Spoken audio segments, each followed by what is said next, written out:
Good morning, everyone. It's great to see everyone signing in on chat. Thank you so much for doing that. Welcome, and I love all the happy greetings. I'm seeing happy Wednesday and good mornings as well as your names and organization. It's wonderful to see you. My name is Connie Silva, and I welcome you to the Comprehensive Coordinated Early Intervening Services Workshop B webinar. This is part one of the webinar. I'll remind you that you also have individual consultation sessions. That's part two of our workshop B. So we have a couple hours of information for you this morning. As a reminder, this is brought to you by the State Performance Plan Technical Assistance Project, and we're funded by the California Department of Education. We're here in Napa County, and again, welcome to everyone. I'm going to go ahead and get us started. We've got a lot to cover this morning, and our first reminder is that we're using chat to communicate, so you can go ahead and continue to write in chat as we begin. We have a lot of folks that we're expecting, and they're still rolling in right now, so thank you for continuing to let us know who you are. As a reminder, we want you to change your chat setting to all panelists and attendees so that we can all see the questions or the comments that you add. So, and if you ask a question and it's not to everyone, it's just to the panelists, we might end up moving it for you if we have the opportunity to answer that question. We will be using chat for questions and answers. We have some time for that, but we know you probably have more questions that we're going to be able to get to. So we're also going to remind you to jot down your questions. So this would be a good time to get pencil and paper so that you can write down any questions that are triggered from the presentation that you want to ask specifically to your FMTA consultant or perhaps to your TA facilitator. There may be things that come up where you don't want to pose the question to everybody else and would like to have that conversation at a later time. So just as a reminder, you'll want to do that throughout the session. But anything that you would like to share publicly, feel free to put it in chat. We will answer questions as time allows this morning. Okay. So again, I know we've got a lot of people here today, we're expecting over 500. So if you haven't already, please make sure you let us know that you're here. Okay, I'm going to keep us moving. I want to let you know that we've got 3 of our TA facilitators this morning that are going to be sharing information, Dr. Mildred Browne, Dr. Dennis Doyle, and Dr. Jon Eyler. And we're very excited to have them here. They're going to be talking about our content, so you'll only be hearing a little bit from me and look forward to everything that they have to share with you. We are going to be using briefly right now as we get started and connected with each other, we're going to be using Poll Everywhere. So you'll notice on the screen, there is an address. So if you want to use on your computer, you can go to your browser and actually type in that address right there, the www.pollev.com/SPP-TAP 606. You can do that on your phone or your computer, or if you want to use text, just go ahead and text to 37607. That's the number you'll text to, and then type in SPP-TAP 606. And I'm going to give you just a moment to do that. We're going to do a couple quick polls.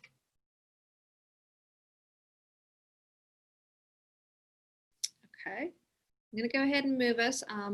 We still have the information on this slide, but I'm going to ask you one question. So I just want you to right now, given all that's going on in your world, please share one word that describes where you are right now.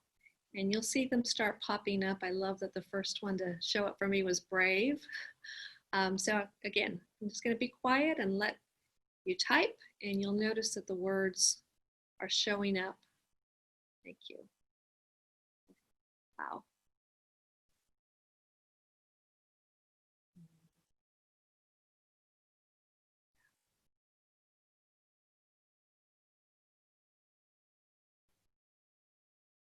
Yeah, that is very always fascinating to see and not surprising to see how large overwhelmed is, busy, exhausted.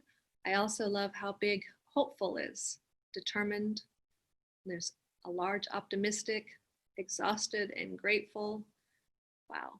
So this is good to see where we all are, and I'm sure you see yourself in the variety of the words that are showing up on screen. Okay, I'm going to move us to our next question. Thank you so much for answering that. So the next question, given all of those, obviously with all of those words, those challenges that are facing us, share a word that captures your hope for how we can meet these challenges? Oh, I love that hug.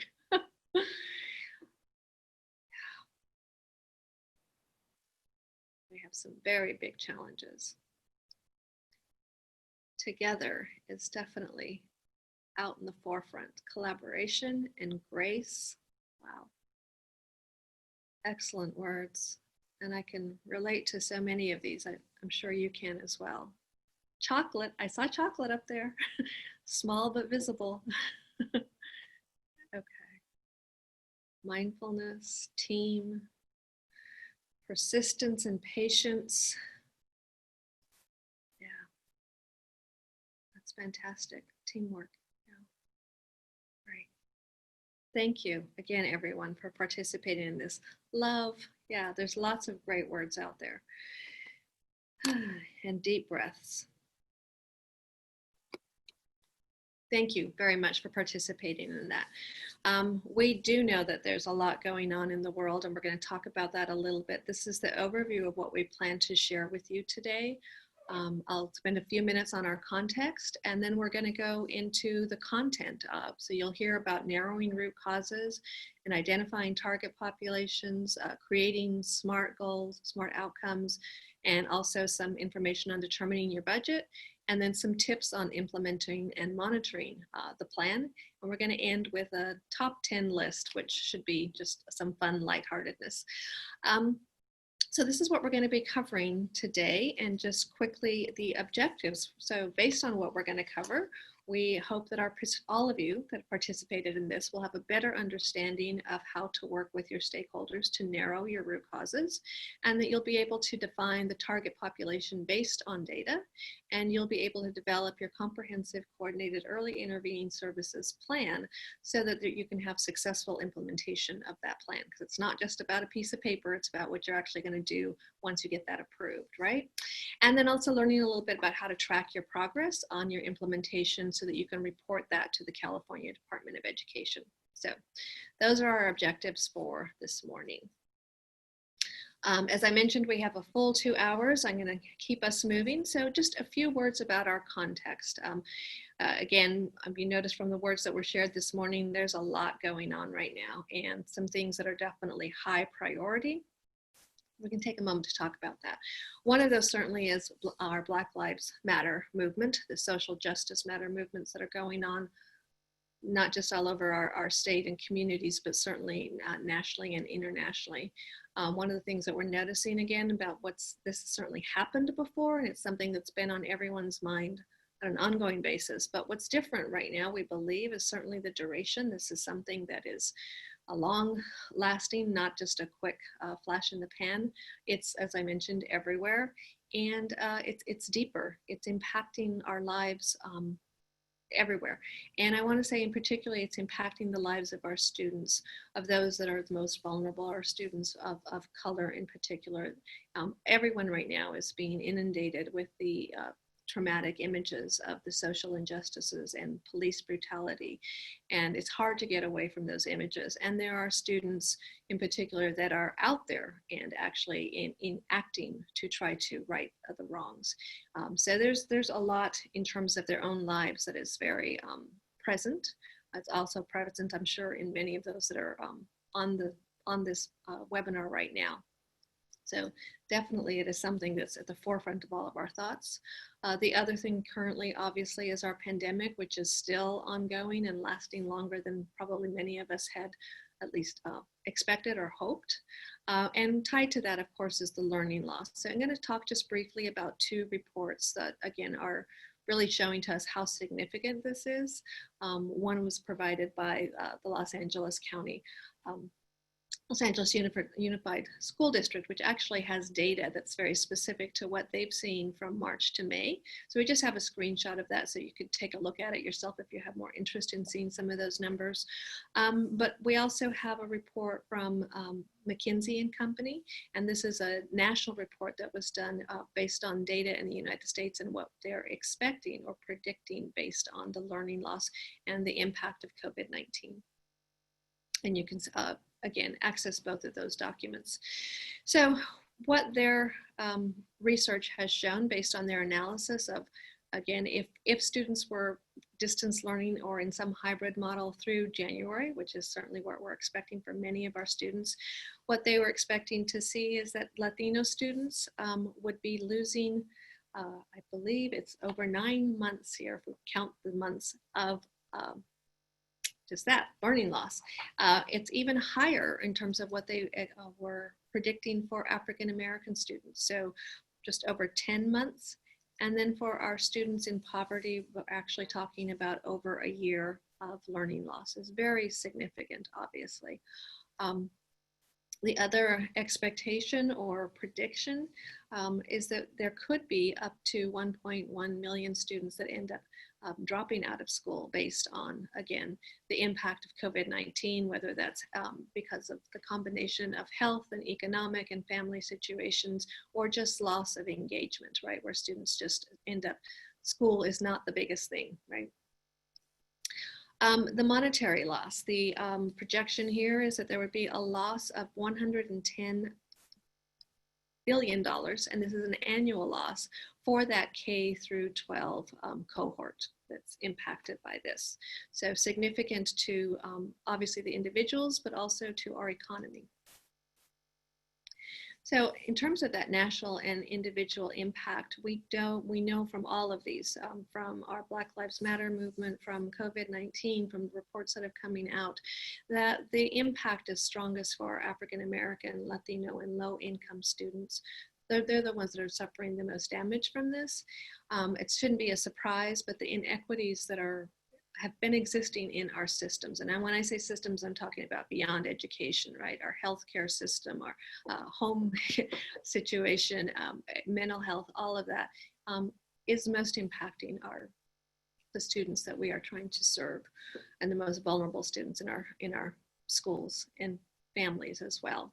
So our focused attention, we have, as I said, same students are being impacted. We obviously have the California law SB 98 that was meant to protect students with disabilities in particular, again, because it's another group that is definitely at risk right now in terms of having more negative impact. And we know tied to that is the potential for over-identification as a result of the learning loss. We just shared some of the data with McKinsey. And so you can see that there's going to be a challenge in making sure that we don't identify students as needing special educations when many of our students are going to be needing additional supports, but not necessarily will be students with disabilities. And obviously there will be some that have both, need extra attention, and also are students with disabilities. So that's going to be a tricky thing for us to tease out. So as basically, all of this is a reminder that this is an opportune time for action. And I'm sure this is not the only place that you are hearing this, but with the work that you're doing on CCEIS, I know many folks are thinking that this is something that's not the highest priority. We've got lots of issues, lots of things to work on. We are here to let you know that this is a time when you can align the efforts of CCEIS to address some of the other challenges that we are facing. There is definitely good alignment with things that you are probably doing within your district to address these equity issues. And we certainly know this is an even stronger need at this time. Okay. So with that, I'm actually going to stop sharing, and I'm going to pass on the screen to Dr. Jon Eyler. John's going to talk with us about narrowing findings from data to identify root causes. Okay. All right, there we go. Thanks, Connie. I wanted to start with this little excerpt from Learning to Improve. If you haven't had a chance to read through this, I would encourage you to take a look at it, but it really kind of captures what I've experienced over the past 10 years working with districts in this space. And in essence, it's the right people who are passionate about the right problems. They have great ideas. And oftentimes that doesn't lead to the change that we would necessarily expect as a result of those ideas. And so one of the things I really like to encourage LES to focus on is really the process and the structure. And so we're going to spend a little bit of time moving through that today and just looking at a process or a structure. I like to say the way that you structure your system or the way that you structure your process drives the way people think, behave, and problem solve. And so I'm going to look at or introduce rather just a way to look at how we can process through this narrowing root causes. So, hey, John. Yeah. I think when you're moving your earbuds are creating some echoing, and so the audio is fading in and out. All right, let's do this.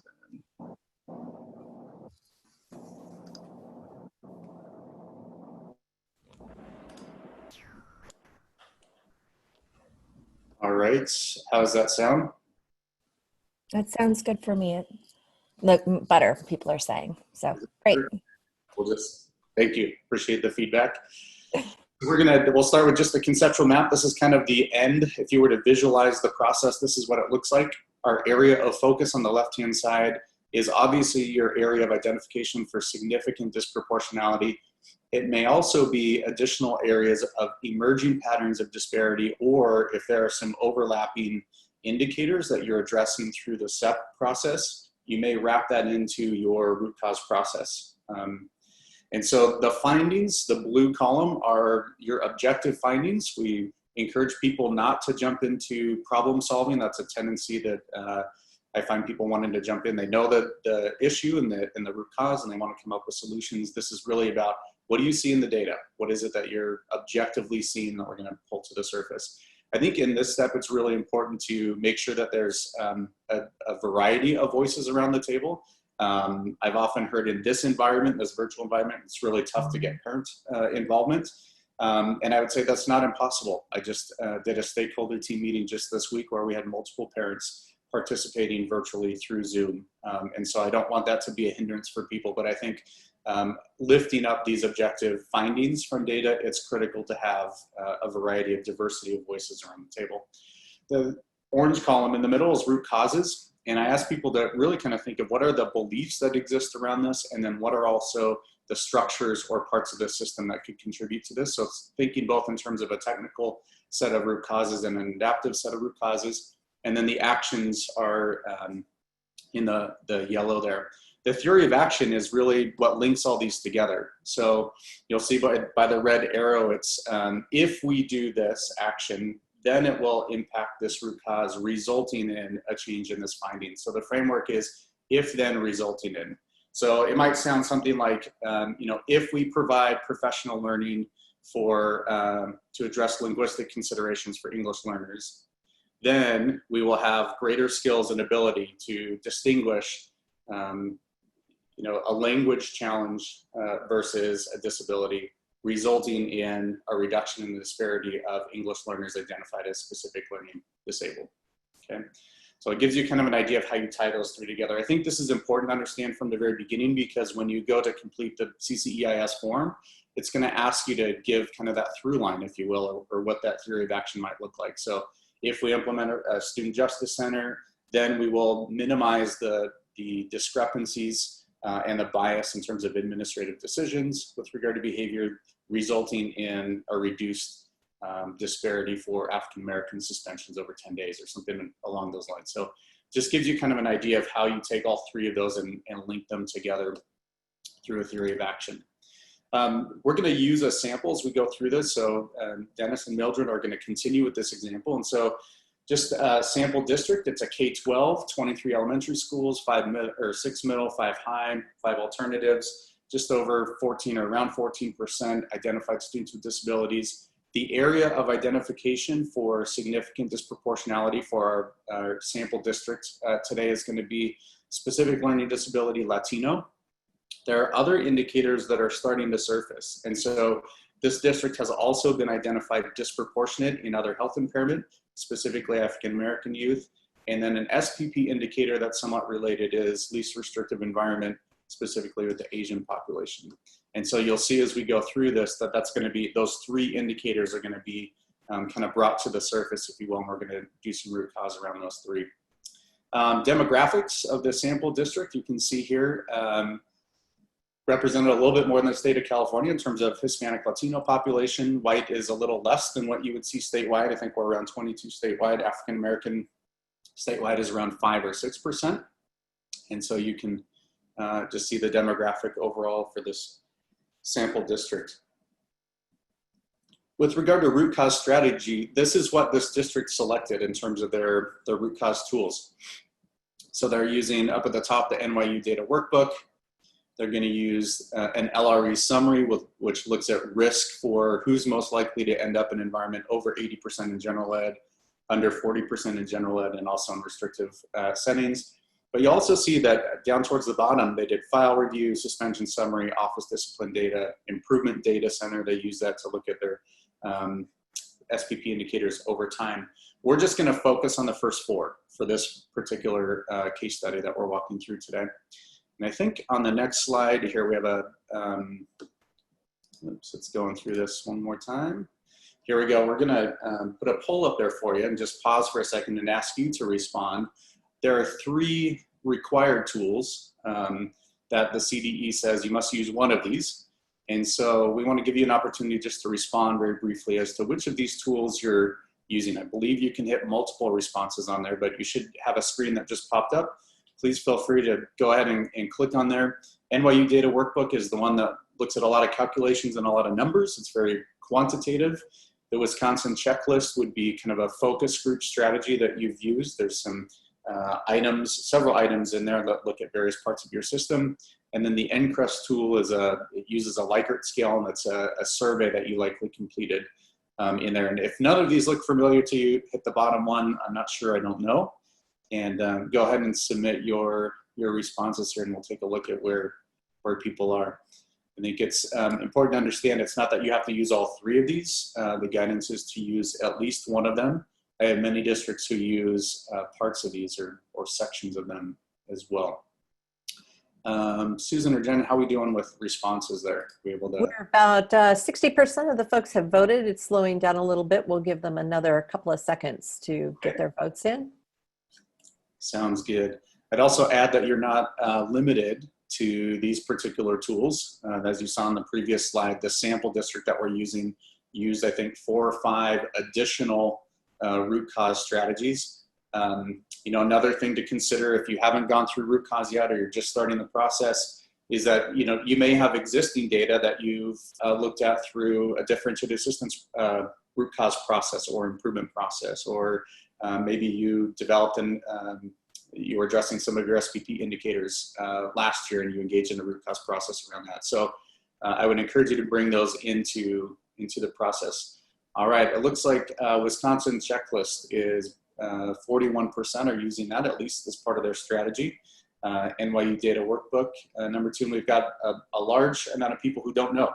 So I would encourage, for those of you who are in that 41% that don't know, I would encourage you to connect with one of your TA facilitators to make sure that you've got one of those as part of your strategy. I think that's something that CDE will be looking for when you submit plans by December. All right. Let me go through this. Here we go.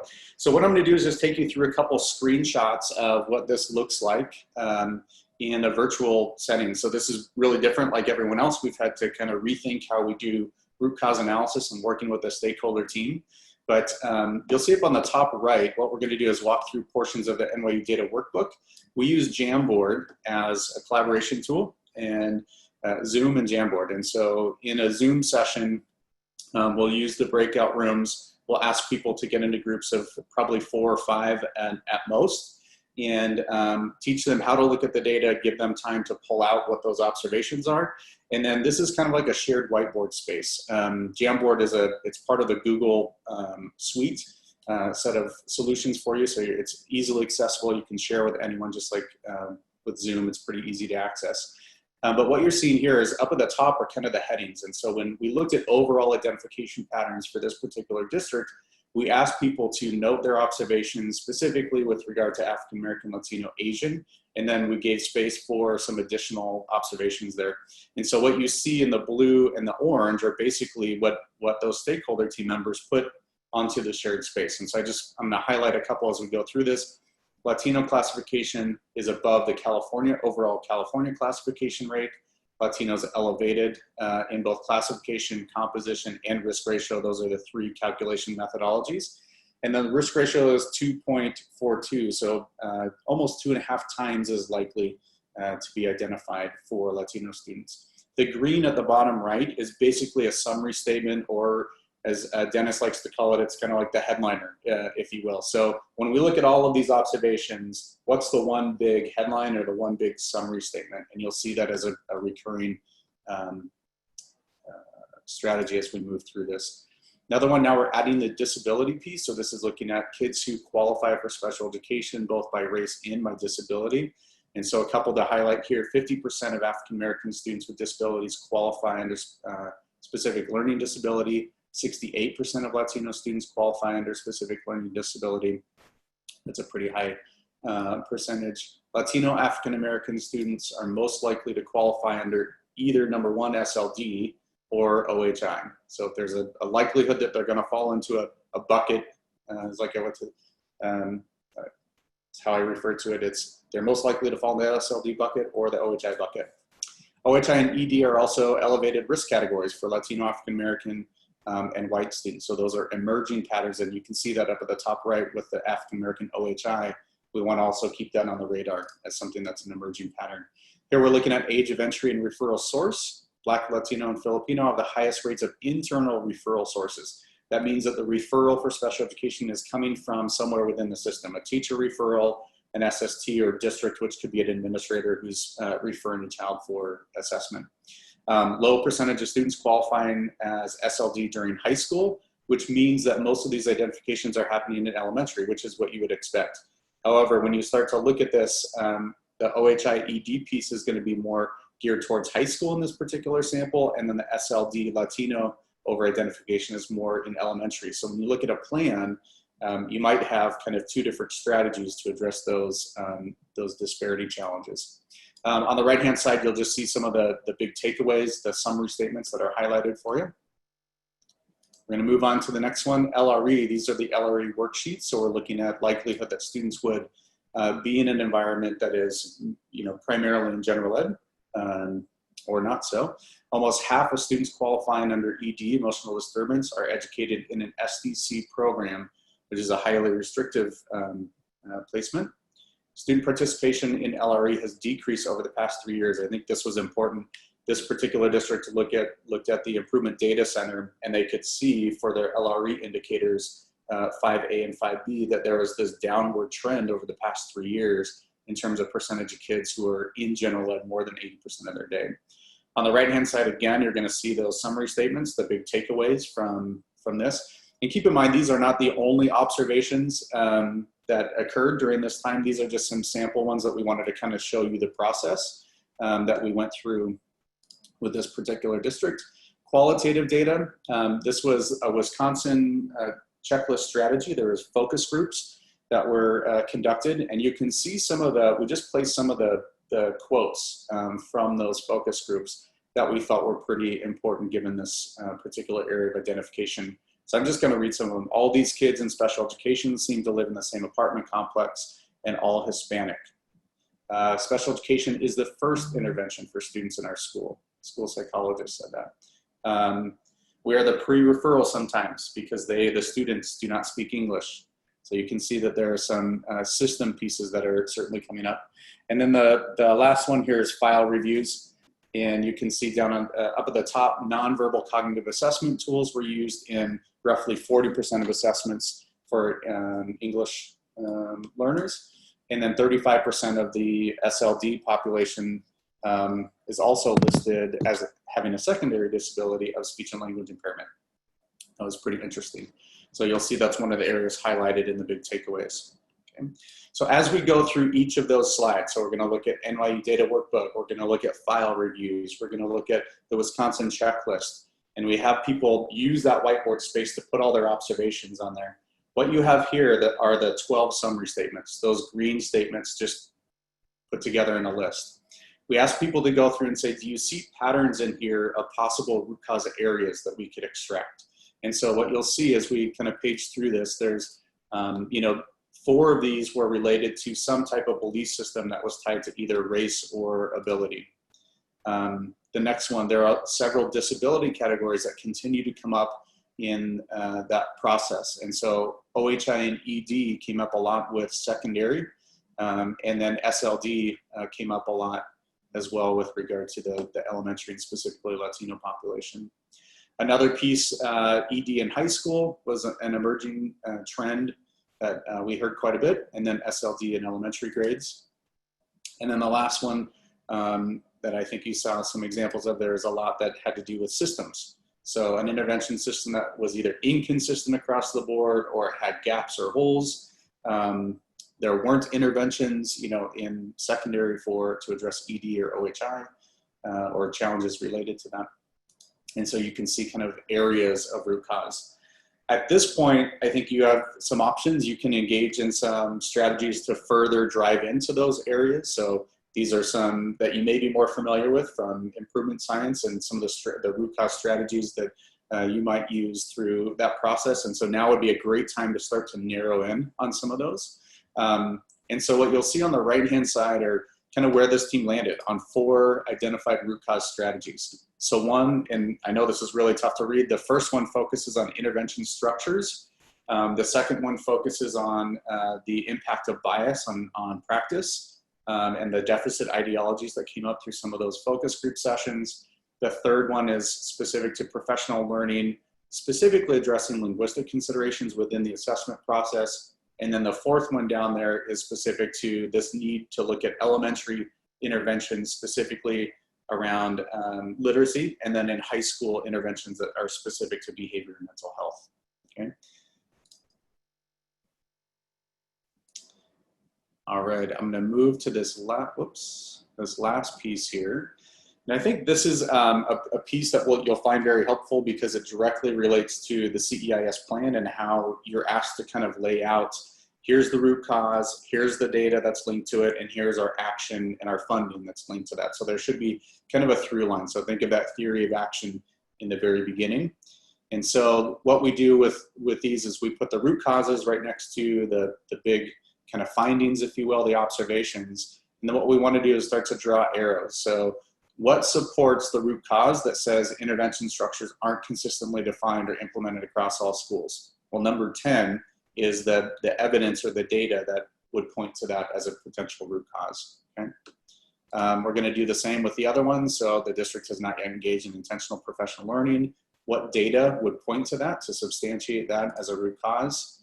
We're gonna do the same for the third root cause. District hasn't engaged in professional learning strategies specific to assessment and linguistic considerations. And then the last one that focuses more on the intervention systems, okay? So what we're trying to do is paint this picture of how do you, number one, define a strategy. What root cause tools am I using? Of those 3, which ones have you identified? As we run the data and collect all of it, do the focus group sessions, how do we surface out all the observations? How do we narrow those down into summary statements? And then how do we take those summary statements and look at some potential root causes? What are some themes that are starting to come up from that? This is a sample from the CCEIS plan, where you can see the explicit pieces of identifying your root cause, which in this case, intervention or inconsistent intervention structures and implementation, and then description of root cause with supporting data. So you go right to that previous slide and say, here are the data pieces that came up through our review with our stakeholder team that speak to that root cause specifically. So it makes it a lot easier for you as you kind of navigate through that process. Then the last piece here, and I'm going to pass the baton here in just a second, is measurable outcomes activities and target population. And this is where we're now moving into identifying specifically kids that we are targeting resources towards and also monitoring for purposes of this plan. And I believe, Connie, I'm going to turn this back over to you. Yeah, thank you, Jon. So we're just going to leave it on this slide for a minute. And as we said, so Jon did a little bit of conversation, walking you through the process with this sample district. I saw a lot of the questions that, yes, this is one sample district of their process for identifying their root causes and narrowing them down. You can see from what Jon presented, there were different possibilities, but they selected a few. We're going to continue with that with our different presenters using the same sample. But I'm going to take a minute to show one of our new tools that we developed for you around defining the target population. This is one of the most common areas where people have issues in terms of deciding who they're actually going to provide services to, the students that they're going to serve. So as a reminder, here's the defining the target population from the legal regulations. The LEA is the one who determines which students need additional support, right? That's a requirement of who you provide services to. They need additional support in order to be successful in the general education environment. So they base the criteria on their root causes. So you cannot go to your target population to defining that until you've completed the root cause. And then I've already mentioned what the IDA funds are for, and you need to make sure though that you are not limiting your CCEIS to those members of the ethnic group that you were identified for. So I'm going to go ahead and share the document, and in a minute we'll end up having Dr. Mildred Browne talk actually with a specific, again, the sample LEA that Jon just mentioned. She'll follow through on that. But before that, I want to just show you the document so you have a chance to take a look at it. And this was shared with you, so you should be able to take a look at it while I talk about it. Hold on just a second. Okay. Can you see that now? Get some thumbs up. So it's a 2-page form. It's very simple. It's basically a flow chart. So it's a process flow chart for defining your target population. So the first page is just this visual of the flow chart, the steps that you take, the questions that you'll be asking, with a couple extra tips that I already mentioned, right? That the target population one of them is the target population is always students. So even if you're doing professional development, who is that professional development serving? It's to serve the target population of students that you've selected. And as I mentioned before, that those students need to be particularly, but not exclusively, those in groups that were significantly over-identified. So it cannot be the same as your identification group, it's your target group, but those who also need additional support to be successful in the general education environment. So the second page actually has more information, including, again, the definition of your identified group, which is different from your target population group. So it has both definitions, and then just some notes tied to each of these steps. So again, it's just a simple 2-page document. We'll have you walk through it in a minute with the actual LEA, but let me just go through this again briefly. So you'll notice the first circle is what you have done already. So gather and analyze relevant qualitative and quantitative data to determine and prioritize your root causes. And that's what Jon just showed you, a process with a sample district. So the first question is, have you identified root causes? And if the answer is no, well, you're not ready yet to define your target population. But if the answer is yes, that's when your LEA can then start determining the criteria that are based on your root causes to narrow down the students that you're actually going to be providing CCEIS. And remember, you can go as far as, it's meant to be preventative, so you can go as early as preschool if you have preschool in your district. Okay, so the second question, once you've actually identified that criteria, now you're looking at a certain group of students and you want to ask some, just basically checkpoints. So the first one is, are the selected students in the target population in need of additional support? And the answer to that should be yes, right?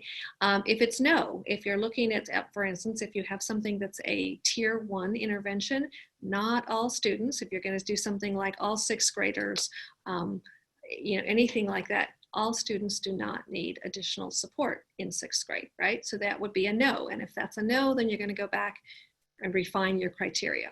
But if it's a yes, then you can go to the next checkpoint, which is, are most of the target population students from the identified racial or ethnic group? So again, the law says it should be particularly those for the group you were identified. So you're going to disaggregate your students once you've done your criteria. Who falls into that category? Disaggregate them by race and ethnicity. Are the majority of them from the group that you identified? If the answer is yes, you can move on to your next checkpoint. If the answer is no, then you're going to want to go back and take a look at your criteria again to make sure that you are in fact selecting students that are predominantly from your identified group, but not exclusively. Right? Okay, so the answer is yes. The fourth question, is the target population only students with disabilities? That is not allowed, so the answer to that needs to be no, right? If it's yes, then again, your criteria is not right, and so you're gonna have to go back to taking a look at that criteria. So you can have some students with disabilities in your target population, but the majority of the time you will not. Again, this is meant to be preventative. So particularly if you're identified for over-identification in a certain area, you're going to want to be working with students who are not yet identified as having a disability. Okay, so again, the answer should be no to that. And then the next checkpoint is the number of students reasonable? So your target population group of students is the group that you're going to be providing services to. You're going to be monitoring those services. You're going to be evaluating how that work is working. So you want to make sure that you have the capability to provide a depth of services to those students so that you have different outcomes, right? You're trying to make changes here, but also enough with the capability to monitor and evaluate that and report on that. And then remember that these are students that you're going to be tracking after they've received CCEIS for a period of 2 years. So those are the considerations for, is the number reasonable? But that's an LEA decision. So legally, you only have to have more than 0, right? So there's not a minimum number. There also is not a maximum number. It's what are you capable and what's going to get you the outcomes that you're aiming for. So the answer is yes, it's a reasonable number. You're going to proceed to developing your CCEIS activities for your identified target population, and we'll talk about that more later this morning. And I want to say again, if the answer is no, you would head back up to your criteria. And if you find that you are coming back to this determining criteria a few times, it may be that you actually need to go back and take a look at your root causes. Perhaps your criteria is not well tied to your root causes. Perhaps your root causes were not the best choices and you actually didn't do a thorough job in that place. So you might be moving backwards again, depending on what you discover with this process. Okay, I'm going to stop sharing. And now you're going to hear from Mildred, who's going to be telling us again about the target population, but this time with a specific example. Connie, there's a couple of questions in chat. I don't know if you can see those. Hold on a minute. I lost chat for a minute. Okay, I can read them to you if you'd like. Oh, here, I got it. So let's see. What if your over-identified population is a very small percentage in your district? Yes, you will see from our sample that typically the target population particularly, and you'll notice that's on page 2 of the target population form. If you're, let's just say you're out for African American students and they only make up 4% of your population, you know you're going to be dealing with a very small percentage point of students in your target population, but that could be true even if your ethnic group is actually 60 or 70%. You are probably not going to be providing services to a large percentage of your students. It's meant to be very targeted.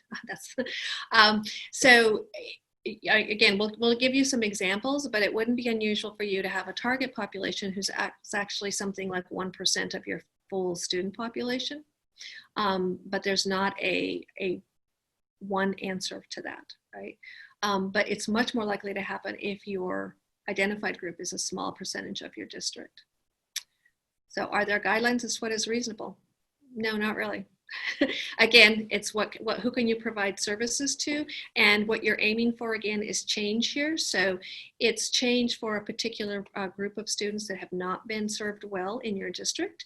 So that depends on how large that group is. When you're looking at your data, what percentage of your students need additional support in order to be successful? If you look at the tiered model of intervention, typically we're not talking about a large percentage that need the extra levels of support. So if you're saying something like 50%, that seems a bit of a stretch, but maybe you have data to support that, right? So it's really, what is your data showing you? And what if your target population is less than 1% of your district population? That's perfectly okay if your data shows that that's the right thing to do. We have had districts that have had as few as 10 students in their target population. That's all right. Their data showed that that was appropriate. And the flip side, almost all of our students, yeah. Again, you may have a large percentage of your students that are in an identified group and a racial group, but I don't think you would be able to show by your data that 98% of your students need additional support in order to be successful in a general education environment. So those, again, I would work with your TA facilitator, your FMTA consultants around refining that.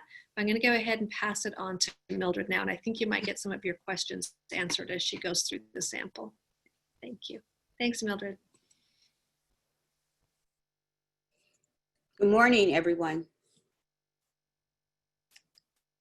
We are going to continue with the sample that was already discussed with Jon and take you through the identification of target population. Just one moment, Mildred. I'm having a little difficulty. I'll get it up as soon as I can. Okay. So the identified group is the racial or ethnic group of students that the LEA was identified for in regards to significant disproportionality. And as Connie has already said, the target group are those students that you want to pay special attention to in regards to a focus or a theory of action. In regards to what was already shared in the previous sample with Jon, we're going to look at our first step is gathering and analyzing relevant qualitative and quantitative data to determine and prioritize the root causes. This is a step that has to be completed before you can start the conversation about your target group. So in our sample, we have 23 elementary, 6 middle schools, 5 high schools, and 5 alternatives. So the total student enrollment, and pay attention please to the total student enrollment because we're going to need that information a little later, and that is 32,299 students. With Latino students being 73.3%, students with disabilities 64%, and then their risk ratio is 3.6 for Latino students for SLD. And have you identified your root causes? So in our sample, they have mentioned MTSS infrastructure is not consistently defined or implemented across schools. There was also bias-based subjective referral process. And then the professional learning was a concern where it was not mandated, and none had an impact of bias on teacher practice and expectations. And then there was no professional learning around linguistic considerations with assessments. And you'll see on our next slide that the next is to determine the criteria based on the root cause to select the students that will receive the services in the plan. And on the Jamboard, we saw several students groups that were identified for many reasons, but Jon highlighted the Latino students, the African American students, Native American students having the highest rates of special ed eligibility. And then the Latino specific learning disability risk ratio was 3.6. African American students in regards to other health impairment risk ratio was 2.94. So you can see that they're slowly moving to that 3.0 threshold, and that's why they wanted to pay some special attention to their African American students. And then the Native American students were the smallest ethnic group in the district, but had the highest eligibility rates. So that was the student group that we're going to consider as far as students that we want to decide if they're going to be all a part of our target group. So you'll see on our next slide that we're going to talk about the target population characteristics. So this is when we determine the criteria based on the root cause to select the students that will receive the services in the CCEIS plan. And in this representative sample, the characteristics were once again on the Jamboard, that students were mostly identified during the elementary school, that discipline was a factor, high absenteeism, and English learners. So you get those criteria from your data. So you have to be able to have that opportunity to talk about the criteria. So the next step is determining the criteria based on the root cause to select the students. So in our sample, students in 6 elementary schools with the greatest percentage of Latino students who are general education students who perform at levels 3-4 of the English Language Proficiency Assessment for California, or LPAC. And then general education students who have 4 or more out-of-school suspensions and 5 or more absences across the previous school year. So you're wondering where that came from. It is truly the LEA's decision, but this LEA determined that this would be their criteria. And so students that would be selected would all meet the criteria that is indicated here. On the next slide, you'll see how all of this intersects.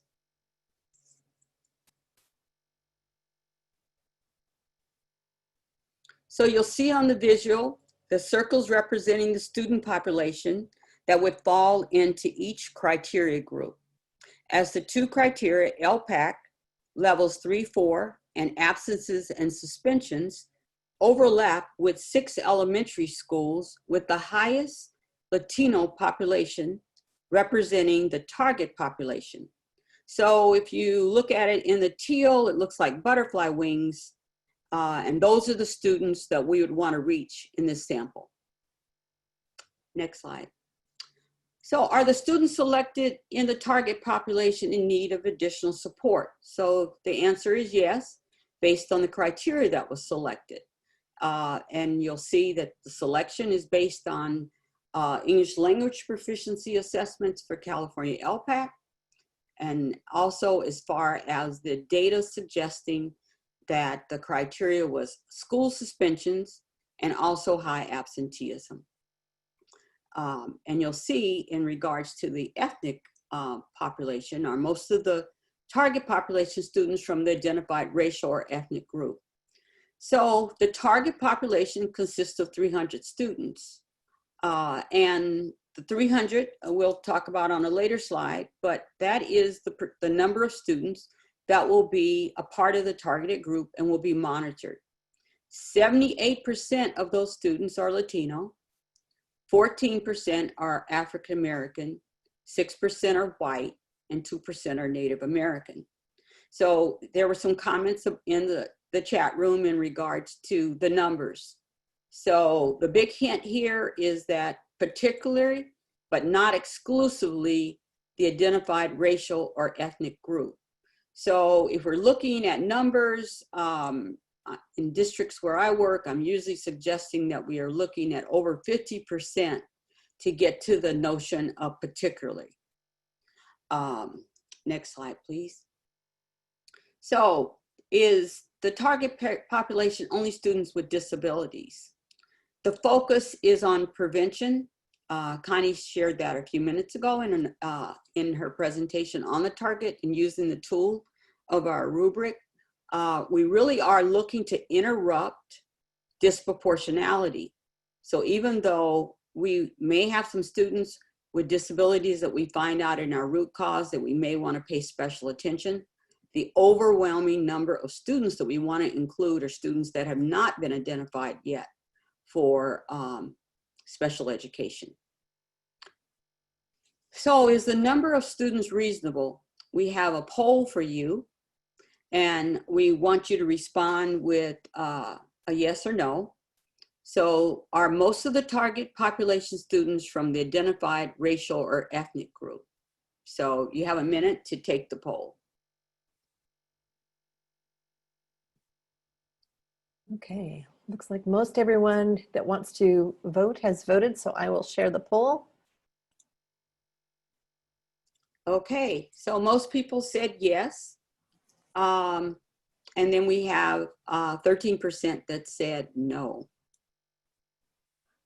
So remember we had the slide that talked about the student population in the district, or the enrollment was over 32,000 students. And so for this sample, the district chose the a little over 1% of the students as as far as being able to track them. So 300 students is reasonable because it's manageable, but certainly it's always up to the LEA to make that determination. And these are the students that will be tracked for 2 years following the implementation. So during the 27 months, these students will be monitored and tracked and reported in your progress report.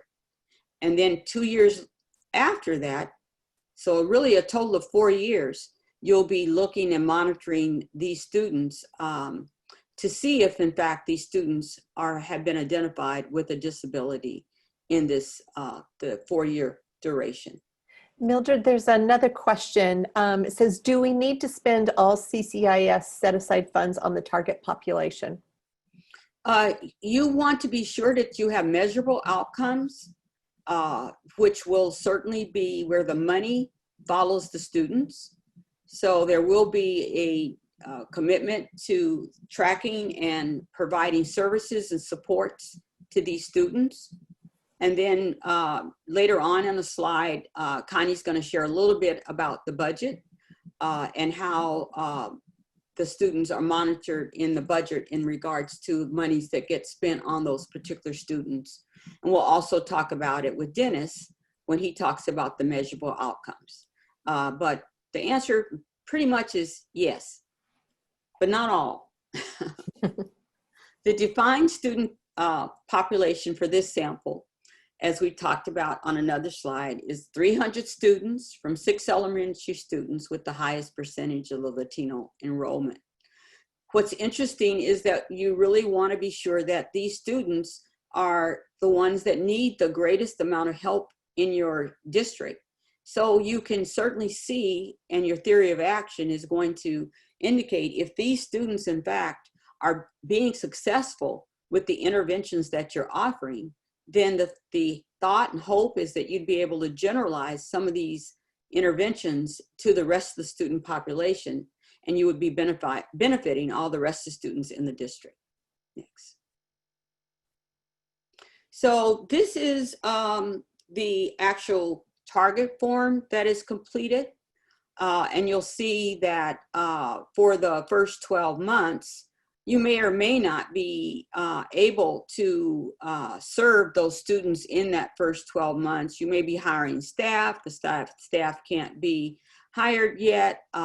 So you may or may not be able to really get going the first 12 months because of the way staffing and other issues. But you are going to be sure that in the long haul that those 300 students over each of your report periods are being monitored, and you'll be serving those students in the target population where you'll be monitoring their data and being sure that you're also reporting back on how well these students are doing, hopefully with your stakeholder group. So these students are monitored during this 27-month period. Now there are zeros in this particular slide because this district decided not to include any students with IEPs in their sample, in their target population for our sample. So you'll see a 0 because all of the students in this sample are students who have not been identified yet for special education. Thank you. Move. Next. Mildred, there's another question. Would schools know who these students are that we have picked as our target students? So would administration teachers at their schools know that they were chosen? Yes, absolutely. As we mentioned in this sample, you have those students are attending the 6 targeted schools. And so the administration and your intervention teams at those schools would be able to even set up monitoring, case log managing in regards to being able to monitor and report data on those students as far as the progress report. So no, they would definitely know, and there would be ongoing meetings at those 6 school sites about the students that have been identified.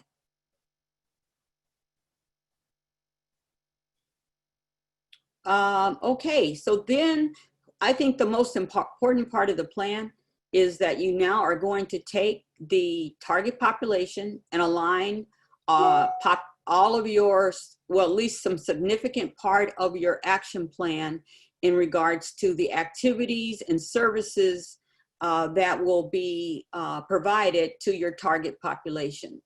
And Dennis is going to share about that. And in this case, you'll see on the slide that the target population is the group that we've already discussed, the 300 students from 6 elementary schools with the highest percentage of Latino enrollment.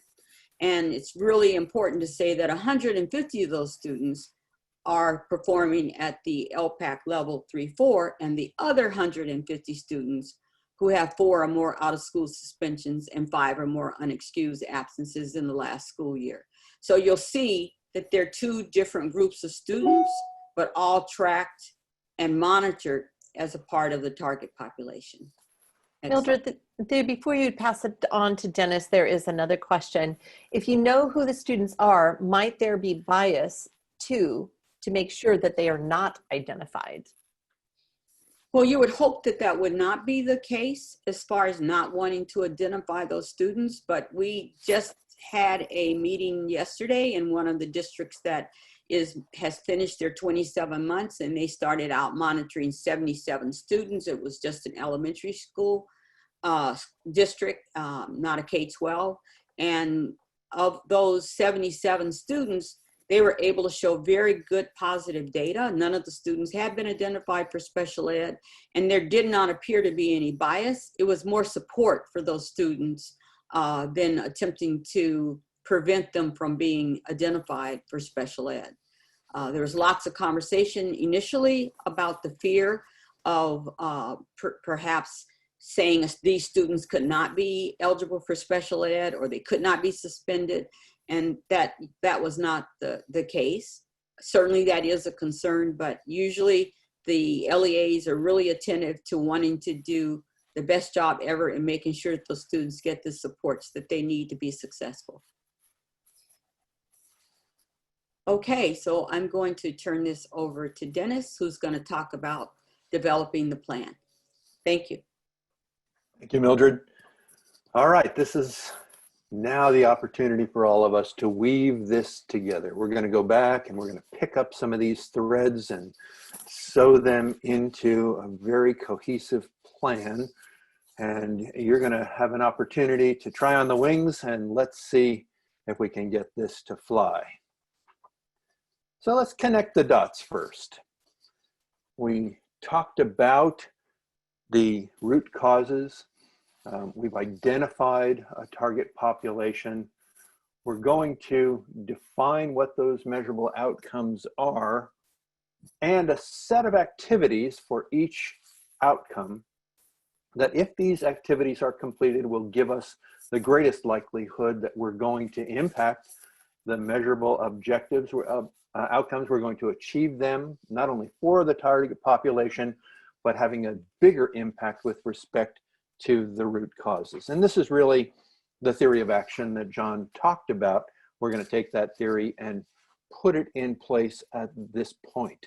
So we're looking for the opportunity now in a very elegant way to construct relevant activities and interventions. And that would include not only interventions for this target population, but professional development that will have an impact on the target population, but may impact your entire LEA and indeed get to systemic change, because that's what we're really talking about, is systemic change. I'm sure most of you are familiar with SMARTE goals. We're going to talk about SMARTE measurable outcomes. We take the same acronym, we're going to apply it to the development of our measurable outcomes in your plans. So let's review. Certainly, first of all, when we write our measurable outcomes, we want to begin with great specificity. Who will do what, how, right? Lots and lots of detail. We want to be very precise.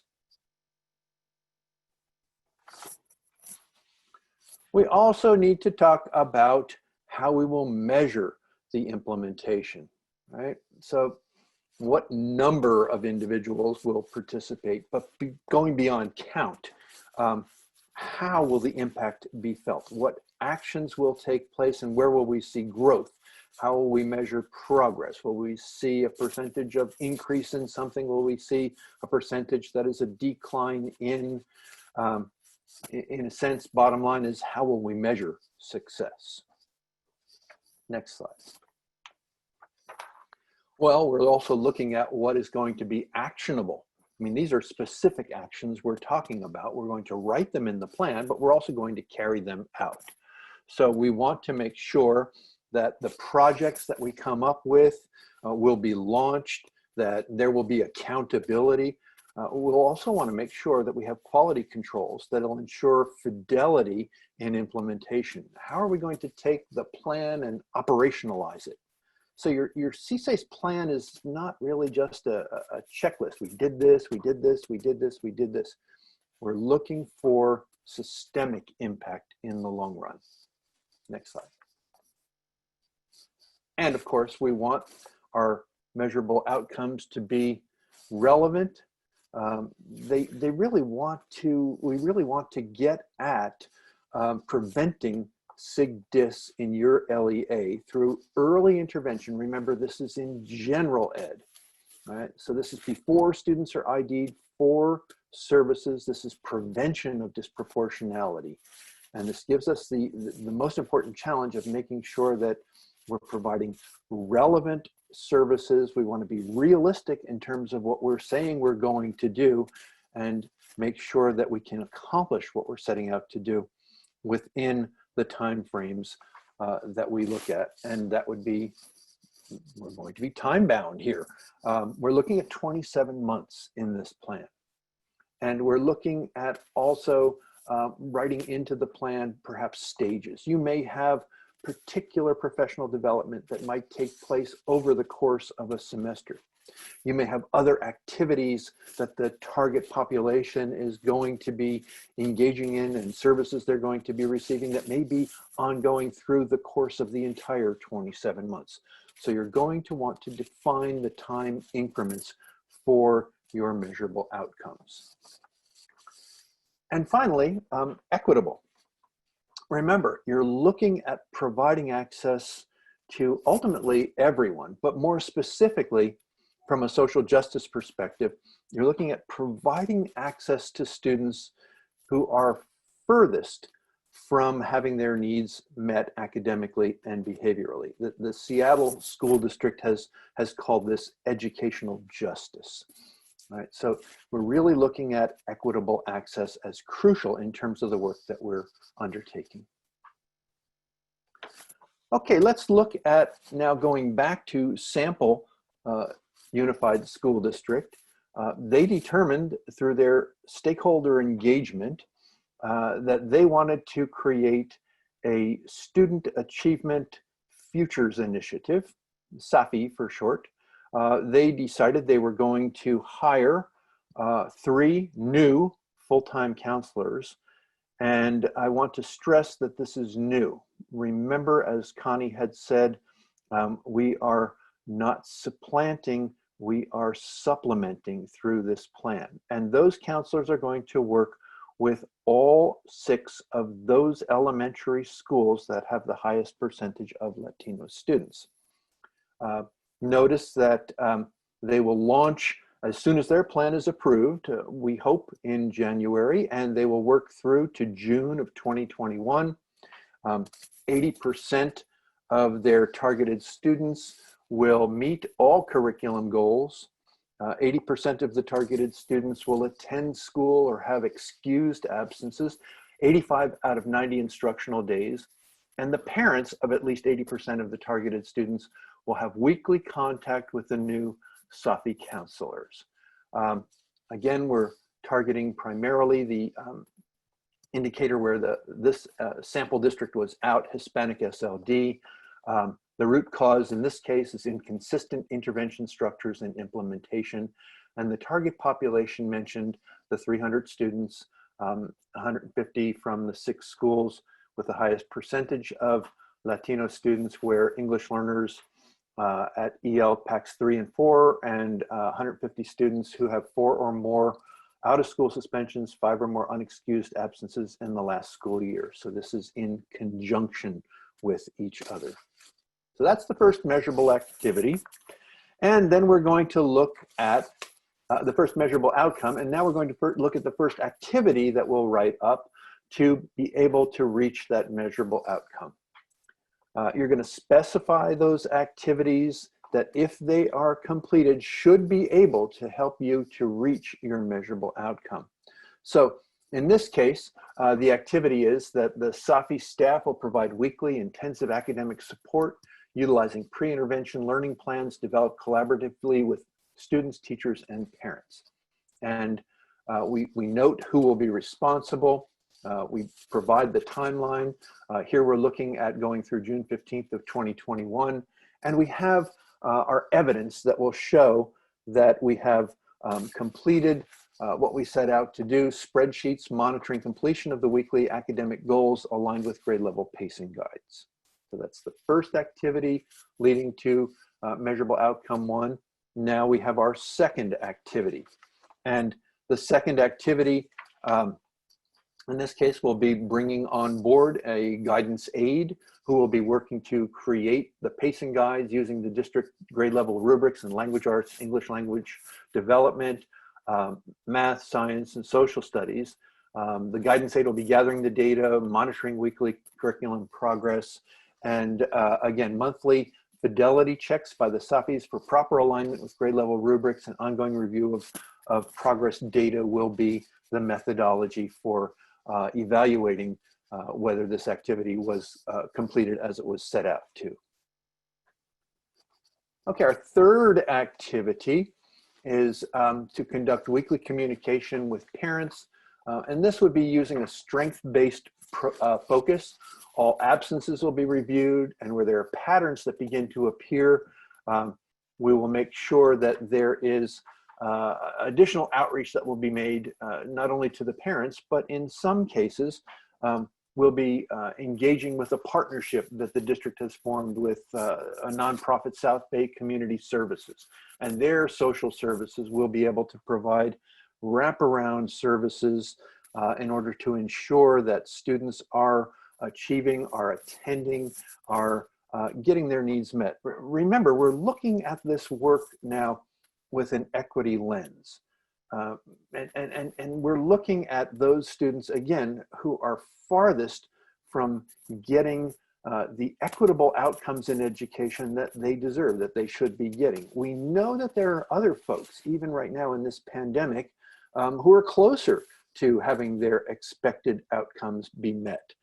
Those may be children who are currently in learning pods, for example.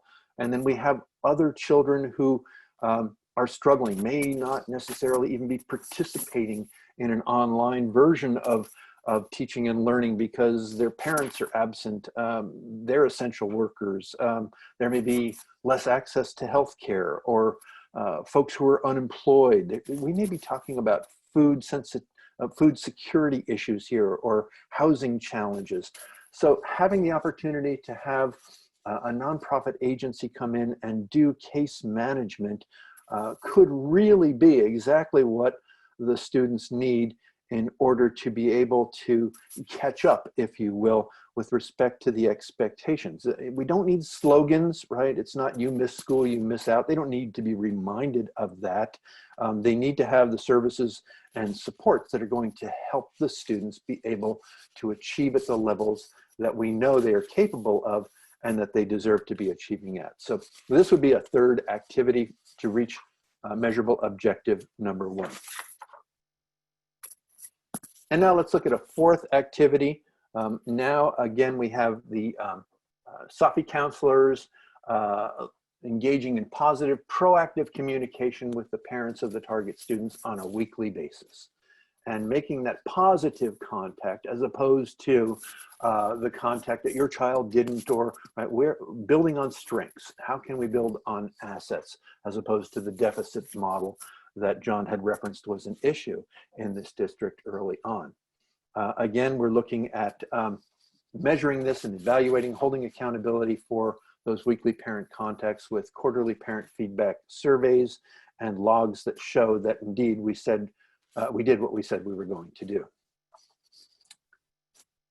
Okay, next slide. Now we're going to look at the second measurable outcome. So we've had our first measurable outcome and lots of activities to support reaching that measurable outcome. Second measurable outcome, now we're looking at 90% of target population students will be on track to meet framework benchmarks in ELD and academic content standards. So this is really on target learning. We're addressing the inconsistencies in the intervention structures and implementation. You may recall that the LEAs all do a policies, practices, and procedures review. And in some cases, they're going to write or rewrite some of their policies and their administrative procedures and examine how they might implement their practices in a better way. So in this case, referencing back to the program policies and procedures grid that has been filled out by all of you, certainly, as you've taken up this work, this is where you pull in this piece where we're not just looking at special ed policies, practices, and procedures. And indeed, in sample unified school district, they found, if you look in the first box, that there was no policy that addresses the needs of English learners. In fact, they found that there was no EL master plan in existence for this district. So they set out to ensure that they were going to formulate policy statements related to the development of English learners and make sure that implementation, evaluation of services for EL were all consistent across the district rather than haphazard, which turned out to have been the case through the development of a district EL master plan. Okay, the first activity related to that is that sample district will move forward with a contract with California State University's Monterey's Language and Learning Systems Project.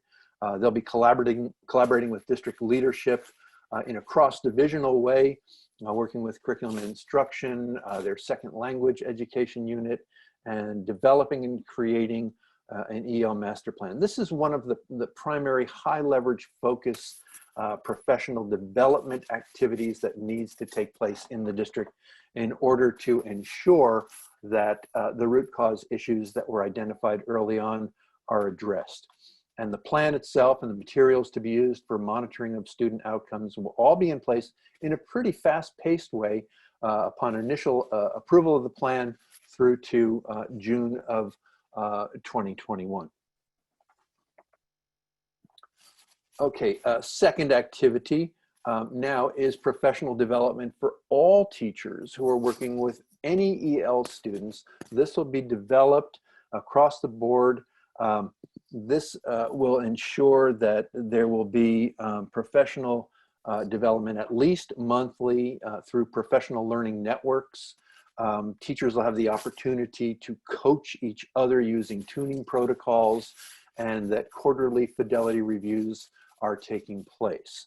The training materials, the written documentation of training dates and participants, written documentation of the professional learning network meetings, and the outcome data for the quarterly fidelity reviews will all be used as evidence with respect to this particular activity. And there will be many, many, many more activities related to that measurable outcome number 2. We're just giving you a couple of samples here. Now let's look at measurable outcome number 3. And this is a critical measurable outcome. We heard reference to the lack of cultural sensitivity. So sample unified school district determined that they were going to engage in professional development on cultural proficiency, that 90% of the staff certificated and classified would earn 100% on their knowledge checks in scenario-based modules. And again, I want to emphasize that in sample district, they were looking for research-based cultural proficiency training.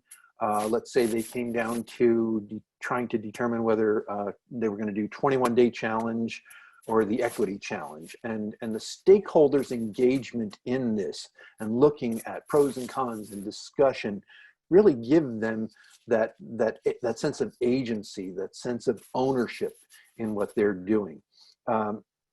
If you engage people in meaningful ways in making these kinds of reflections and analyses and commitment, they have a sense of ownership, and the likelihood of success, not only with the target population, but in a more ongoing way is much, much higher. So they're looking at all staff undertaking the readings, the videos, the small group facilitated monthly discussion groups in Equity Journey.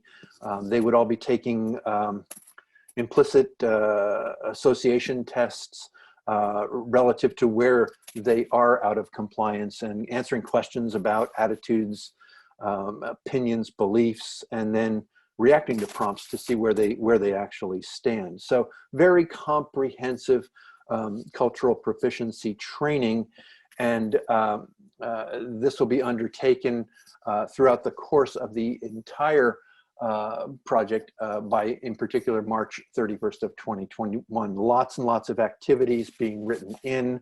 Might also open the door to other activities like contracting with PK, Parent Institute for Quality Education, to give the parent training side of it, et cetera, et cetera.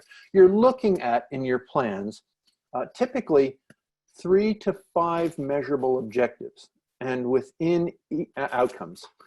And within each of those measurable outcomes, you'll probably have 3 to 5 activities as well.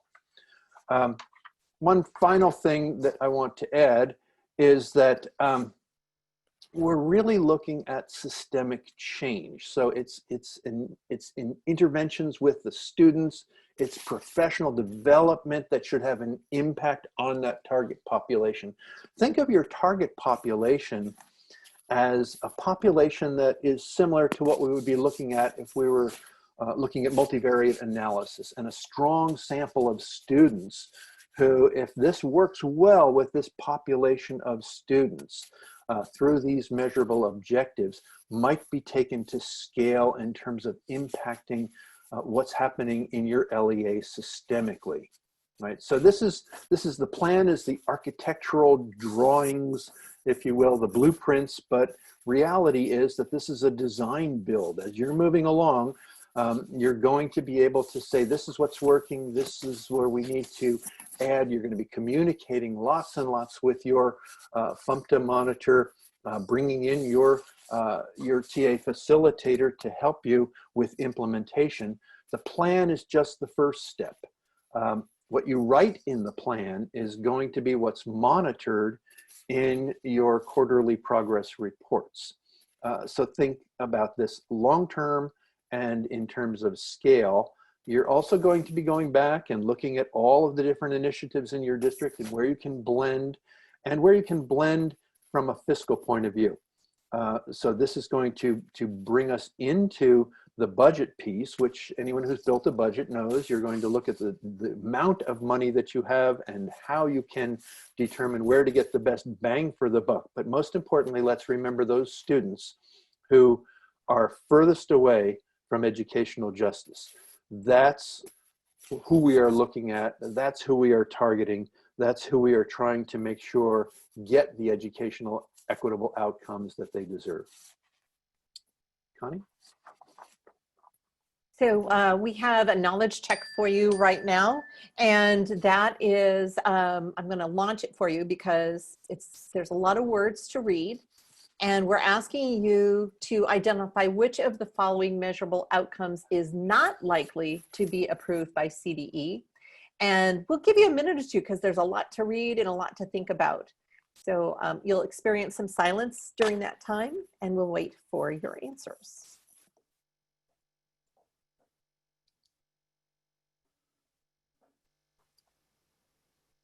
Okay, so I can see, yeah, it was not necessarily an easy question, but the majority of people, 59%, chose the second option. So this is what would not likely be approved by CDE. And that's correct. The middle one, the issue with that is that it's a little too vague, right? So how are you going to measure what equitable implementation of disciplinary procedures are? So you'd have to be a little bit more specific. It doesn't necessarily mean that they're on the wrong track, but CDE would likely return that with some feedback saying, can you get a little bit more specific about what it is you're going to be measuring, and are there specific disciplinary procedures that you're looking at, right? So that's the case with that one. The other two, again, are measurable, and they are certainly outcomes that you could be aiming for.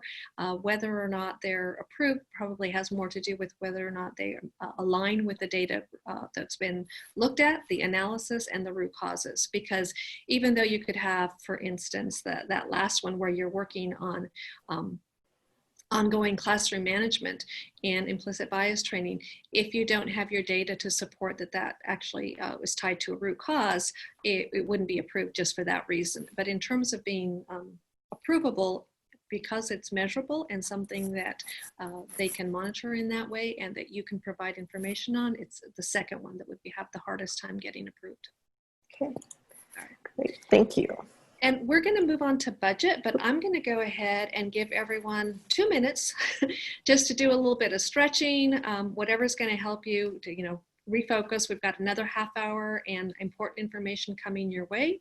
So we're going to set our little timer, and I'm going to turn off my screen and be back in 2 minutes. Okay, thank you, everyone. Okay. I hope it helped just to have at least a moment there to shift in your seat or have a drink of water, whatever was helpful for you. I do want to acknowledge that we have a lot of questions in chat. All of you may not be seeing them because most of the questions are being sent directly to the panelists. We will not have the opportunity to answer all of the questions, but I did want to get to at least a few of them. Many of these are specific to LEAs, I would say. So I would really recommend that you take your questions, again, either directly to your FMTA consultant in your individualized sessions. Some of these that I'm seeing are definitely appropriate for that, or again, conversations to have with them individually or with your TA facilitators. Some of the things I do want to make sure to mention is that there's a lot of requests for plans, and I know Jon has offered to share some of those. This is something that somebody even asked for data for like the last 15 years or something. This project and the work that CDE has been doing around IDEA and CCEIS has been changing over the years. It started in 2009. So we've got about 11, 12 years worth of data, but the requirements even in IDEA have changed in that time. So you won't find a long-term data that would be consistent, meaning comparing sort of apples to apples and oranges to oranges, unfortunately. But we do have definitely some information around the districts that have been successful in getting out of significant disproportionality. There's some things that they have in common. One of those being leadership. So having a stakeholder group and a leadership group that actually do have good representation and have leadership, meaning at the superintendent level, those that have buy-in from the superintendent and leadership that's really moving things forward can help with some of the challenging questions that have been raised around, for instance, the fact that this 15% that is obviously very much needed for students with disabilities is being removed. It's not an option. You have to move that 15% into CCEIS, which, yes, often means serving a small number of students that need additional supports in order to address the inequities within a district. If you have leadership involved, that really helps with those types of issues that can be challenging to have conversation around and to have good understanding around. So I wanted to share that. But definitely we've seen that leadership makes a difference. We've also seen that working with, again, the tools that are required, the fidelity with which those instruments are used, so the fidelity with which a true root cause analysis is done, meaning including qualitative data as well as quantitative data. Things like the focus groups and file reviews really do make a difference. And then also working with someone who understands this work. The folks that try to change numbers or avoid, as some people have said, identification of students on an ongoing basis, that's really not what gets you out. What often happens in those situations where there is either bias or intent to change the numbers in order to get out, it tends to show up in other areas. So they can be out in for one group of identified students, and then in a year or two later out for a different group because they're just shifting labels.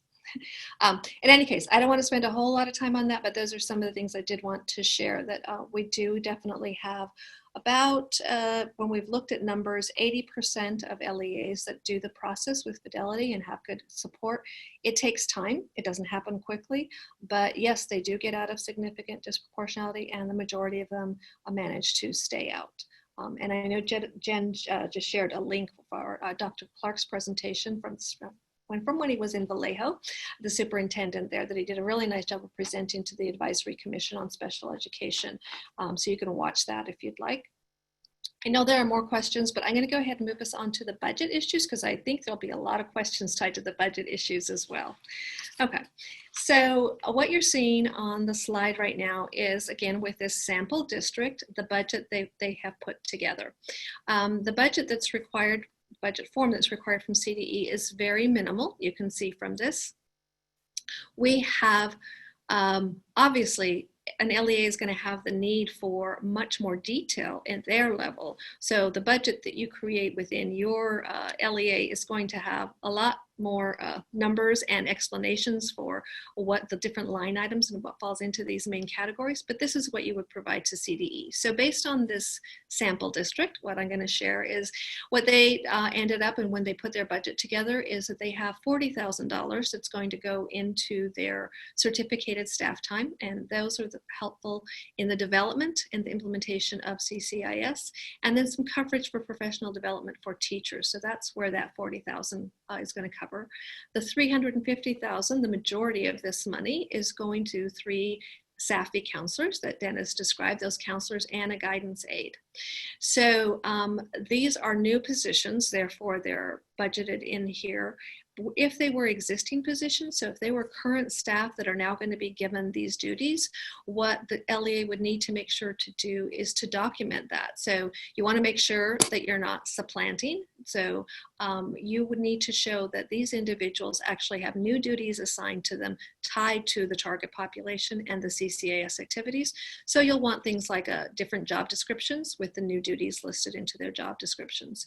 And if they're not full-time on this, then you'll want to also show that their other duties are being paid for with other funding, LCAP or whatever else other funding the district has. So you want to be careful about this if you're, depending on whether you're using new people or existing staff. There would be different ways in which you handle that.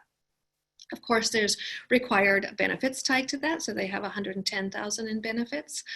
The other areas where they have expenses, they have in the 4,000 line materials and supplies for the safety implementation and materials for professional development events, and then they're doing some printing. They already know they need that EL document printed, right? So those are some of the things that they have in that line.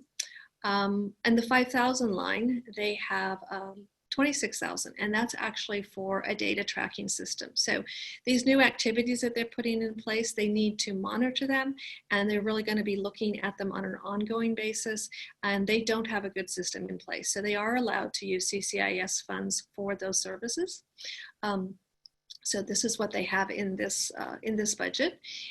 They also have 5,100 and 5,800 contractual services. So some of the things that fall in that line item, there's paying for some TA facilitator support. They have a contract with CSU Monterey that was mentioned in their plan. They have an external evaluator because they're going to need a little bit of help again with the evaluation work tied to this and the data that they're really trying to monitor well.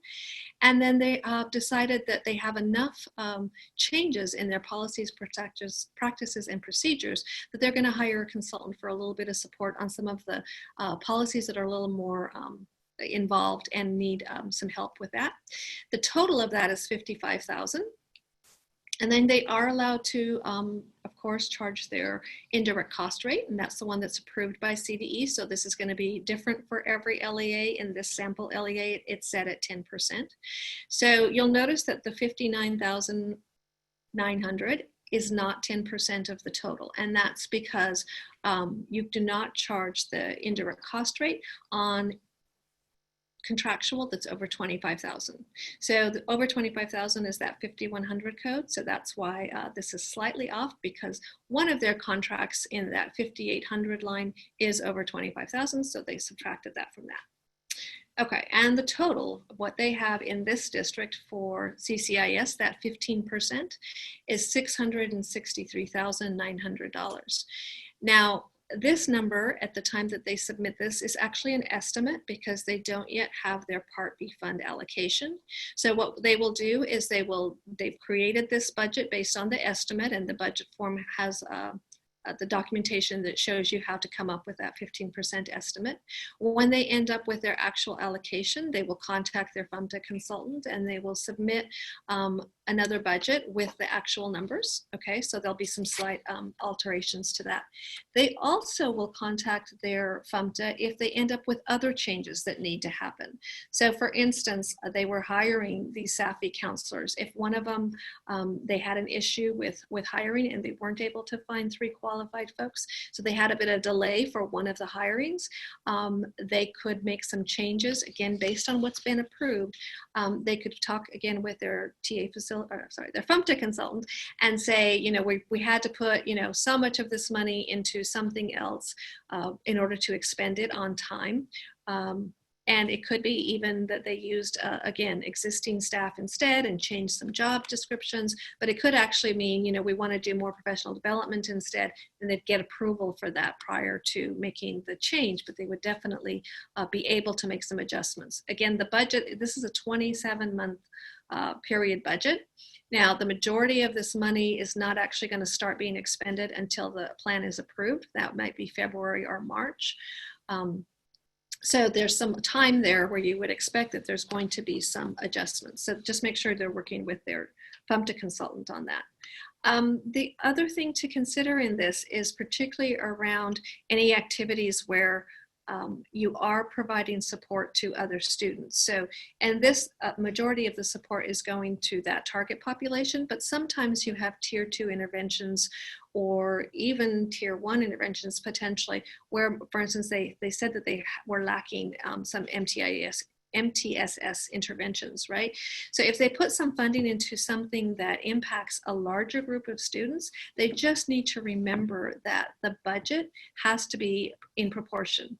So when Mildred went through the target population, it was about 1%. So if they did something, for instance, that was going to impact all students, they'd want to make sure only 1% of their CCEIS funds were expended on that, and then other funds like LCAP or something else covered the other 99%. Okay, so it's not that you can't have some activities that actually does impact more students, but you want to be careful about those proportions and making sure, again, that you have good connection to root cause still. But certainly that does happen. With professional development, it's slightly different. If you remember, you are allowed to pay for the full amount of professional development with CCEIS if there aren't additional costs involved in that. And everyone who should be provided this training, meaning all of the folks that are touching or reaching out to your target population students, if they were all included in that training and weren't not allowed in because of space or something like that, and the quality of the training remained the same, you could pay for professional development with just the CCEIS funds. Okay, so I can see there's some questions coming up, so let me see if there's some that I need to respond to on this. Yes, and some of these are just into all panels, so I won't repeat them. It does say that regarding the budget, it's challenging with small LEAs as 15% of their federal dollars could be low. So for instance, $27,000. Yes, this is just one sample. We have obviously 15% is often much smaller than that, and the smaller your district is or your numbers, the smaller that amount is going to be. And sometimes that money is spent more quickly than that 27 months because of that, and that is okay. But the rest of the requirements remain the same, right? And often, as Mildred says, you know, you will see blended funding. You will see, again, when people take a look at their data and see the inequities that are in place, if you have, again, a good process where stakeholders have been involved, it's not unusual for people to say, you know, this is really important and we have to do something about it. And it becomes those aligned efforts that aren't just CCEIS in one pocket and then all other district work. It should be things that are very integrated together. So a common question that Jon has listed is that from LEAs, it's common that they ask, is it a California requirement that LEAs receive approval prior to spending their CCEIS set of fund, or is this a federal requirement? And that is a common question, and let me see if I can explain that. So IDEA requires all state educational departments to monitor CCEIS, the appropriate expenditures and the appropriate compliance, I guess, in terms of implementation of CCEIS activities. So the downside, if California chose not to approve plans prior to spending, what you would see, unfortunately, is you would see LEAs spending the money in ways that couldn't be allowed.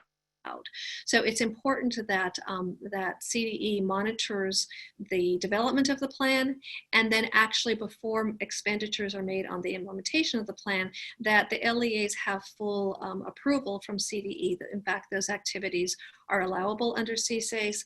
And by allowable, I don't just mean that they're allowable activities, but they're allowable based on what IDEA requires, which is that the LEA has to spend the money in ways that provide services to those students and around the factors that actually are contributing to the disproportionality. So that's something that you have to see based on data from the district. It's not something that you could just say, well, we're going to do professional development on implicit bias because that's an allowable activity. Well, if you don't have data that supports that, in fact, that is a contributing factor to your numbers, then that wouldn't be an allowable activity. So the only way that CDE can fulfill their obligation, their federal obligation to meet this mandate, is to have monitoring of the plans to the extent that they can approve the activities prior to expenditures. I'm looking at these, what became of the EL master plan costs? Okay, so predominantly that is costs that are staff in this, and again, you want to make sure that what you're doing, some of those EL master plan costs would not be costs that are only CCEIS, right? So we're talking about systemic change. And so some of the things that you're implementing in this plan, for instance, if you're looking at pre-referral processes, some of those costs are not necessarily going to be things that are billed to CCEIS. They will take staff time in order to address that. But again, you're actually, it's another one of those examples of blended funds and blended activities that are part of this work. And then there's a question, can we charge a percentage of the director to this account? So I would say that that was probably in here as well.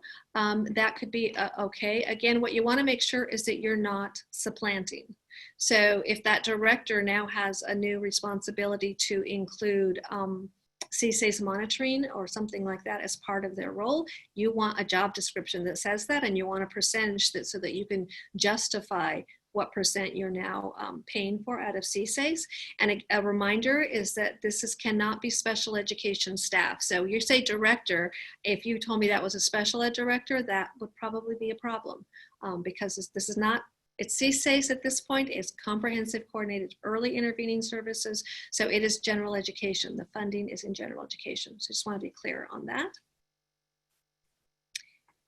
And I'm not sure that I understand Maureen's question. The budget presented here only has to include the 15%.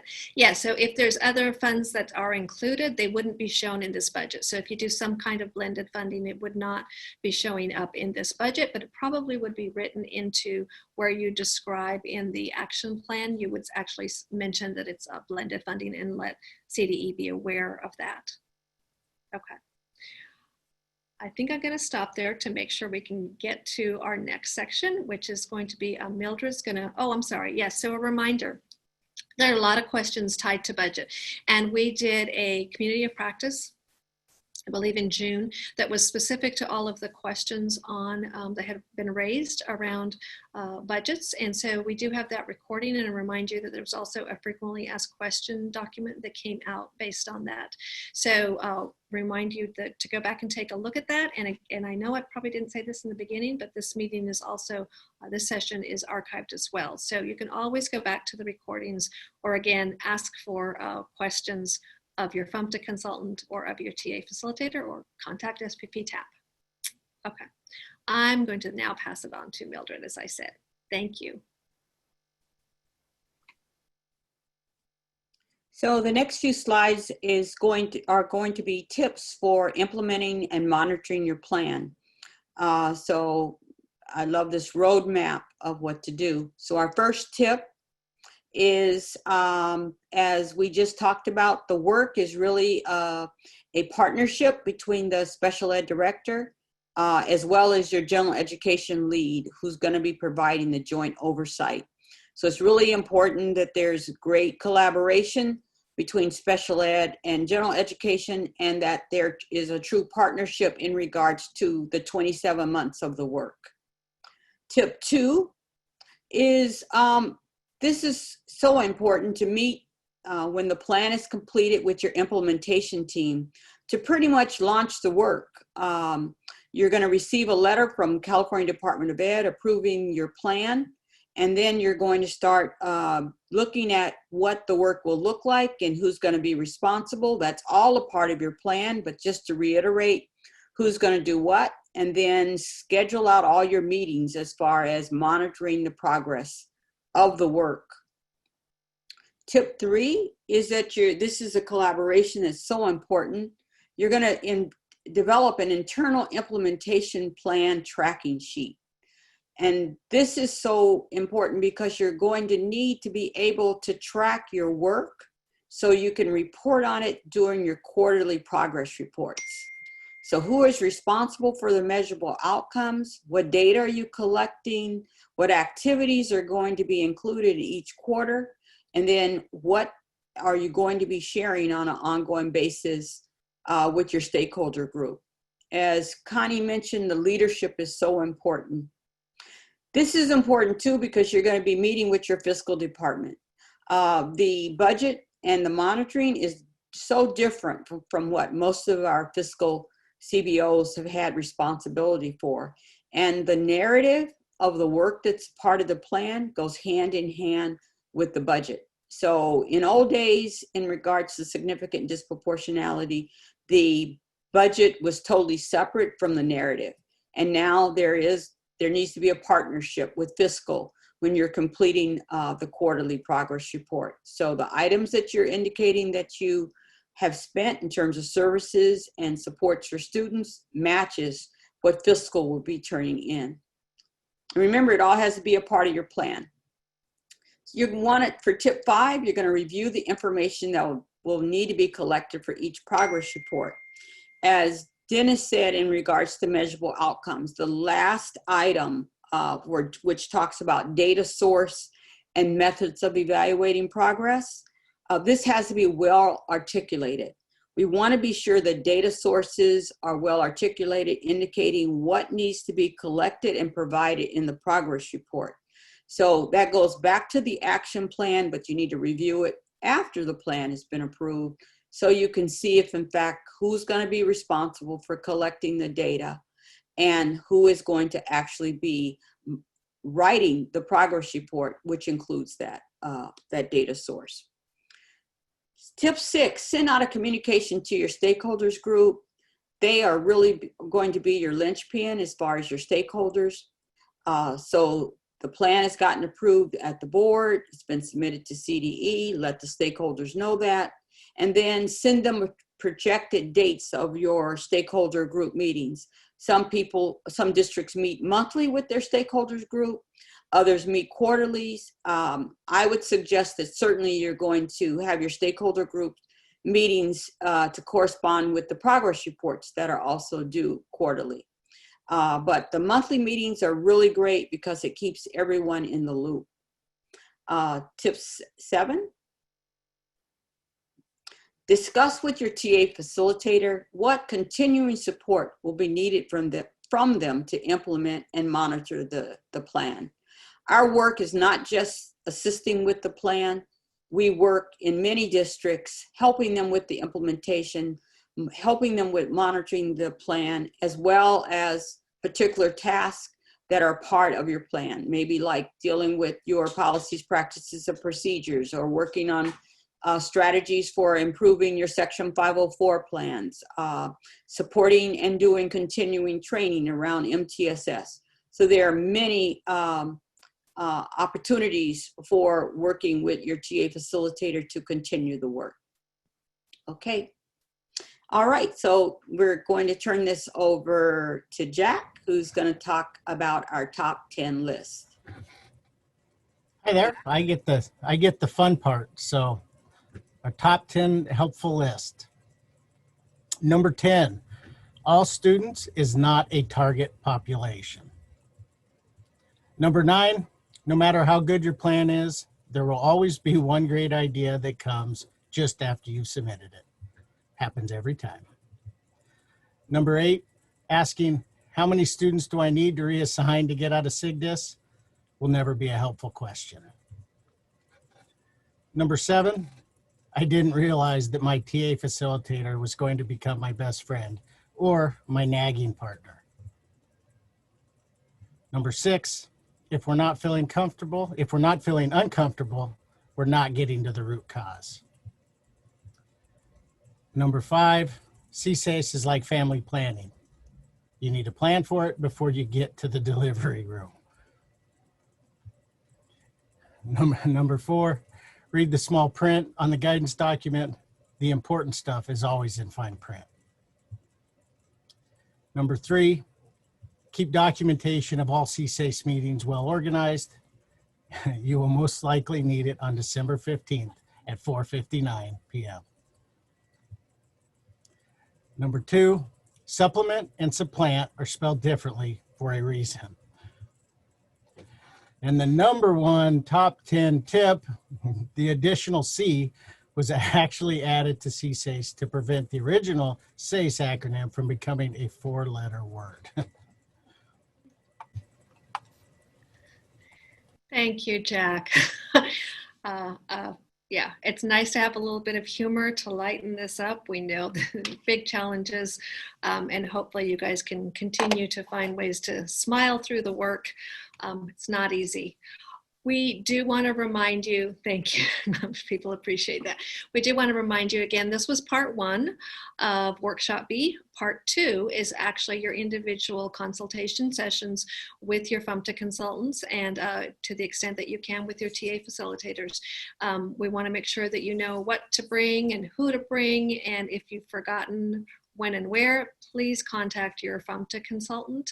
The sooner you can do these, I know many of them are already scheduled, but the sooner you can do them, the more you will be on track for submitting your CCEIS plan on December 15th, right? That is the due date for this, and it does obviously take time. There was a question, and I saw that Mildred did answer it in terms of the CCEIS plan being approved by a board member. Your CCEIS plan does need to have a board signature. So depending on the district and your own process for doing that, you know, your LEA would determine whether or not that needs to be in a full board meeting, but your board president does have to be able to sign their approval of the plan before it's submitted to CDE. Okay, so with that, again, I'm sorry we weren't able to get to all of your questions, but please don't hesitate to follow up with us or with your TA facilitator, with your FMTA consultant, to make sure that you have your questions answered so you feel comfortable with the work that you're charged with and that you can submit a plan for that 15th date. Okay, thank you everyone. Enjoy the rest of your day. Okay, and thank you to all of our presenters, Dennis, John, Mildred, Jack. All right, you guys, bye-bye.